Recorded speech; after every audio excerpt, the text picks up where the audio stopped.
সকালবেলা ঘুম থেকে উঠে ঘড়ির দিকে তাকিয়ে দেখছি 6:30 বেজে গেছে। মাথার উপরে যেন বাজ ভেঙে পড়লো। সর্বনাশ, এখন কি করব? অনেকটা লেট হয়ে গেছে ঘুম থেকে উঠতে, অনেক কাজ বাকি আছে, আর এই কাজগুলো কমপ্লিট করে স্নান করে পুজো করতে করতে তো অনেকটা লেট হয়ে যাবে। আর পৃথ্বীবাবু ঘুম থেকে ওঠার আগে আমাকে যে করেই হোক ঘরে ঢুকতে হবে সবটা কমপ্লিট করে। এসব চিন্তা করতে করতেই বিছানা ছেড়ে নেমে পড়লাম আর ছাদে চলে আসলাম। গুড মর্নিং এভরিওয়ান, প্রিয়াঙ্কার ব্লগসের একটি নতুন ব্লগে আপনাদের সবাইকে স্বাগত জানাচ্ছি। আমি প্রিয়াঙ্কা, আশা করছি আপনারা সবাই ভালো আছেন, আমরাও ভালো আছি। সকালবেলা ছাদে এসে যে জিনিসটা সব থেকে বেশি আশা করে থাকি সেটা হলো বেশ ফুরফুরে একটা হাওয়া, মিষ্টি একটা পরিবেশ। কিন্তু রোজ দিন না সেরকম থাকে না, ঠিক সেরকম আজকেও এরকম একটা দিন। আকাশে কিন্তু বেশ ভালো মেঘ আছে, আর কেমন একটা গুমোট পরিবেশ। মেঘ থাকলে যেটা হয় আর কি, মেঘটা যদি না থাকতো, যদি বেশ রোদ উঠতো, অন্যান্য দিন 6:30টার সময় বেশ ভালো কিন্তু রোদ উঠে যায়। বিশেষ করে যেহেতু আমাদের বাড়ির পেছনে যে গাছগুলো আছে সেগুলো যেহেতু কেটে দিয়েছে, তো পুরো ছাদে না আসলেও মোটামুটি ঠাকুর ঘরের সামনে দিয়ে মোটামুটি 3 ভাগের মধ্যে 1 ভাগ ছাদে ভালো কিন্তু রোদ চলে আসে। তো আজকে দেখছি যেহেতু মেঘ আছে, রোদের তো কোনো বংশই নেই, আর বেশ গুমোট একটা গরম লাগছে এই মেঘের কারণে। তো যেহেতু মেঘ আছে, আর একবার মনে হচ্ছে বৃষ্টি হবে, আবার মনে হচ্ছে যে যদি বাই চান্স বৃষ্টি না হয়, কারণ এটা না এরকমই হচ্ছে, মেঘ হয়ে থাকছে, গুমোট একটা গরম থাকছে, কিন্তু বৃষ্টি না সারাদিনের মধ্যে হচ্ছে না। আর যদিও বা বৃষ্টি হয়ও, সেটা না খুব হালকা, মানে স্প্রের মতো হালকা হালকা বৃষ্টি হয়, ওটা দিয়ে কিচ্ছু হয় না, অন্ততপক্ষে গাছগুলোর গোড়া পর্যন্ত সেই জলটা যেয়ে পৌঁছয় না। তো গাছে জল দিতে হবে। আর সবথেকে যেটা বড় সমস্যা হয় যাদের বাড়িতে ছোট বাচ্চা আছে তাদের জন্য, যেহেতু আমার ছোট পৃথ্বীবাবু আছে, তো সেই কারণে অনেক জামা কাপড় ভেজা থাকে। যেমন আমাকে দুপুরবেলা একবার পরিষ্কার করতে হয়, সেগুলো ধুতে হয়, আবার রাত্রিবেলাও একবার ধুতে হয়। তো সেই জামা কাপড়গুলো ছাদে এনে মেলতে হবে। তো এই মেঘের কারণে এই একটা প্রবলেম হয়ে যায় যে আমি চিন্তা করি কি করব, মেলবো না মেলবো না। আবার দেখা যায় যে মাঝে মাঝে মেলে দেওয়ার একটু পরে বৃষ্টি নেমে যায়, আবার মাঝে মাঝে কিন্তু বৃষ্টি হয় না। যদিও বা এখানে বৃষ্টিটা অনেকটা কম হয়, আমাদের কুচবিহারে কিন্তু বেশ ভালো বৃষ্টি হয়। বৃষ্টি একবার শুরু হলে সহজে থামতে চাইতো না, চারপাশটা না কেমন পচা পচা ভাব হয়ে যেত। আর এই কারণেই বৃষ্টি জিনিসটা না খুব একটা আমার ভালো লাগে না। ওর থেকে বেশ চনমনে একটা রোদ থাকবে, বেশ আকাশটা পরিষ্কার থাকবে, এরকম পরিবেশই আমার ভালো লাগে, এরকম ওয়েদারই আমার ভালো লাগে। আর এই মেঘ জিনিসটা আমার, বা বৃষ্টি জিনিসটা খুব একটা একদমই পছন্দ হয় না, খুব একটা বললে ভুল হবে, একদমই পছন্দই হয় না।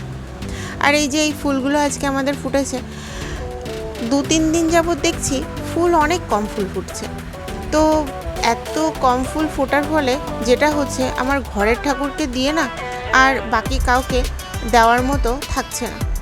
যেমন পাশের বাড়ির কাকিমাকে দিতাম, তারপর কাকিমা যেহেতু নেই, আমাদের নিচে ভাড়াটেকে দিতাম, কিন্তু না এখন যেটা হচ্ছে কাউকেই দিতে পারছি না। আমার ঘরের ঠাকুরেরই ঠিকঠাক মতো হচ্ছে না। ঠাকুর ঘর, তারপর আমার বেডরুমে যে ঠাকুর আছে তাদেরকে দিয়ে আর কিছুই থাকছে না, মাঝে মাঝে তো সেটাও কম পড়ে যাচ্ছে। তো আজকে আবার যেটা হয়েছে, পাশের বাড়ির কাকিমা চলে এসছে, তো তাকে দিতে হবে, কিন্তু না আমি দিতে পারিনি, খুব খারাপ লাগছিল।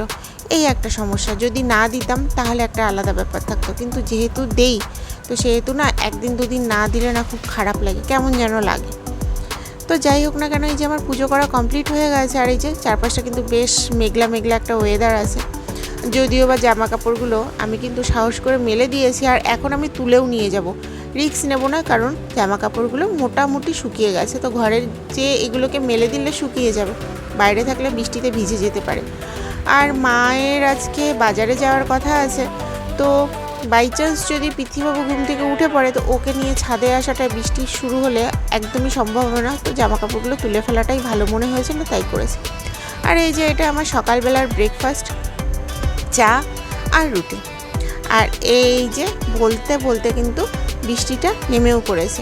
ঠিক বলতে বললে ভুল হবে, বৃষ্টিটা নেমেছে মোটামুটি 1টার সময়, দুপুর 1টার সময়। তো 1টার সময় বৃষ্টি নামাতে কিন্তু একদিক দিয়ে ভালো হয়েছে, বেশ কিন্তু ভালো গুমোট একটা গরম ছিল। তো যেহেতু 1টার দিকে বৃষ্টিটা নেমেছে, তো দুপুরবেলা খাওয়া দাওয়ার পরে শোয়ার টাইমটাতে কিন্তু বেশ ভালো ঠান্ডা একটা ওয়েদার তৈরি হবে। আর যেটা আমি ভেবেছিলাম হয়েছেও কিন্তু সেটা, বেশ ঠান্ডা কিন্তু একটা পরিবেশ তৈরি হয়ে গেছিলো। এসি তার ছাড়ার আর কোনো প্রয়োজনই পড়েনি। আমার এসির হাওয়া একদমই পছন্দ হয় না, শুধুমাত্র পৃথ্বীবাবুর জন্য এই এসি নামক যন্ত্রটিকে চালাতে হচ্ছে। তো যাই হোক না কেন, বেশ কিন্তু ঠান্ডা একটা ওয়েদার তৈরি হয়ে গেছিলো। পৃথ্বীবাবু কিন্তু তাড়াতাড়ি ঘুমিয়ে পড়েছিল। আর ওই যে দেখা যাচ্ছে রাস্তার যে কুকুরগুলো আছে সেগুলোই যে সামনের বাড়িতে আশ্রয় নিয়েছে। এই কুকুরগুলোর জন্য না সত্যি ভীষণ খারাপ লাগে। এই বৃষ্টি বর্ষার দিনে এদের যে কী একটা অবস্থা হয়। আমাদের বাড়ির সামনে না জায়গা নেই, না হলে আমাদের বাড়ির সামনে এনেই ওদের রাখতাম। আর এই যে আমাদের দুপুরবেলা লাঞ্চে ছিল আজকে চিচিঙ্গার একটা তরকারি ছিল, আর ছিল দেশি মুরগির ডিমের একটা ঝোল ছিল, আর ছিল ভাত আর দই মিষ্টি, ব্যাস। তো যাই হোক না কেন, ভেবেছিলাম কি পৃথ্বীবাবু তাড়াতাড়ি ঘুমিয়ে পড়েছে, তাড়াতাড়ি খেয়ে একটু ঘুমোবো। তো যেই না পৃথ্বীবাবুর পাশে আমি শুয়েছি, অমনি পৃথ্বীবাবু ঘুম থেকে উঠে পড়েছে। আর তখন 4টের মতো বাজে, আর পৃথ্বীবাবু না এক ফোঁটাও ঘুমোয়নি। তো তার ফলে আমার এক ফোঁটা ঘুমই হয়নি। তো বেকার বৃষ্টি হয়েও আমার জন্য খুব একটা লাভের হয়নি। আর এই যে আমাদের সন্ধেবেলার টিফিনে চা আর টোস্ট। আর যাই হোক, আজকে তাহলে এই পর্যন্তই রাখছি।